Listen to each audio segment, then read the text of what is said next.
सोच सकते हैं कि छोटी बातों पे सहोदरों के बीच में लड़ाई सिर्फ हम मनुष्य पे ही असर करता है। आखिर प्राचीन ग्रीस के देवता भी इसे बख्शे नहीं। हालांकि उनका पैमान थोड़ा बड़ा ही था। अपने सहोदरों को अपने पिताजी क्रोनस से बचाने के बाद ज़ूअस ने उनके पिताजी के खिलाफ एक विद्रोह का नेतृत्व किया। इसी का परिणाम था टाइटैनोमैकी, जो कि ज़ूअस के विरोधी और क्रोनस के सामर्थ्य के बीच का युद्ध था।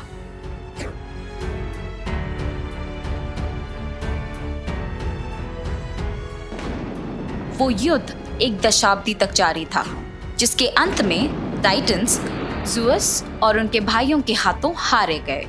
ज़ूअस काफी जवान थे जब उनको सारे देवता और मनुष्य के शासक का शीर्षक दिया गया था। जल्द ही वे अधिकार के नशे में चूर हो गए और ये उनके भाइयों से बर्दाश्त नहीं हो पाया, खास करके पोसाइडन। पोसाइडन के क्रोध और सत्ता की कहानियां इतिहास में अनगिनत थी, और शायद उनमें सबसे प्रसिद्ध होगा भीषण बाढ़। मानव जाति कई सदियों तक धरती पर देवताओं के अधीन रही थी। ऐसे कौशल का उपहार दिया गया था उनको, जो मनुष्य को अन्य जानवरों से अलग करता है, और वो जल्द ही प्रकृति पर निर्भर हो गया। धरती पर मनुष्य के लालच का शासन था और शांति अतीत की बात हो गई थी, और इस बात ने ज़ूअस को बहुत नाराज कर दिया। उसने अपने भाई पोसाइडन को बुलाया और उनसे कहा कि वह धरती पर बाढ़ लाए और मानव जाति की हर चीज का अंत कर दे। पोसाइडन ने सर्वोच्च ईश्वर के अनुरोध का पालन किया और धरती पर अपने त्रिशूल से दरारें पैदा किए, जिससे पानी बाहर निकला और धरती पर पानी भरने लगा। पोसाइडन से शापित धरती पर भेजे गए विशाल तरंगों ने लाखों लोगों को डुबो दिया, इतना कि उसके प्रकोप से जहाज पलट गए और नष्ट हो गए। पोसाइडन की धरती का विनाश 9 दिन और 9 रातों तक जारी रहा, और सभी लेकिन कुछ लोग प्रलय से बच गए थे।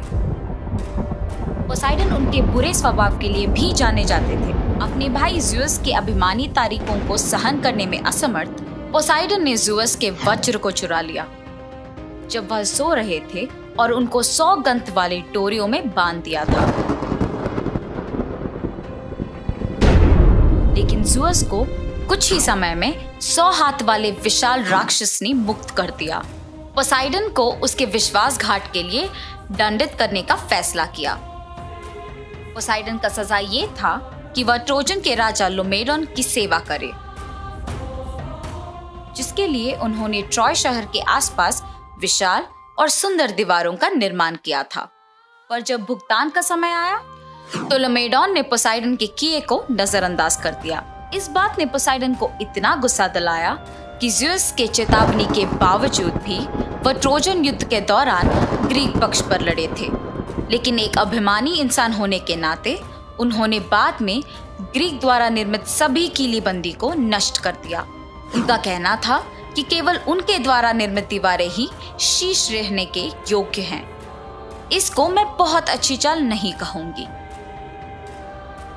क्रोध की उनकी ये कहानियां वही नहीं रुकते। पोसाइडन ने अथेना, ज़ूअस की बेटी के साथ भी लड़ाई की थी। एथेंस के अमीर शहर को देखने के बाद लालच ने पोसाइडन को अपने वश कर लिया, और उसने वो शहर एथेना से प्राप्त करने का फैसला कर लिया। ये दावा करते हुए कि शहर को उससे अधिक लाभ होगा, उसने अपने त्रिशूल को एक चट्टान में डालकर एक सामुद्री जलधारा का निर्माण किया, जो अथेना के मंदिर में बाढ़ की तरह भर गया।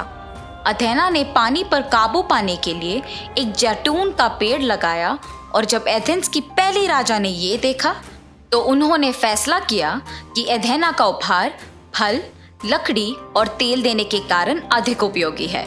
एथेना को तब अपने लिए एथेंस रखने को मिला, और जैतून शाखा तब से शांति का सार्वभौमिक प्रतीक बन गया है।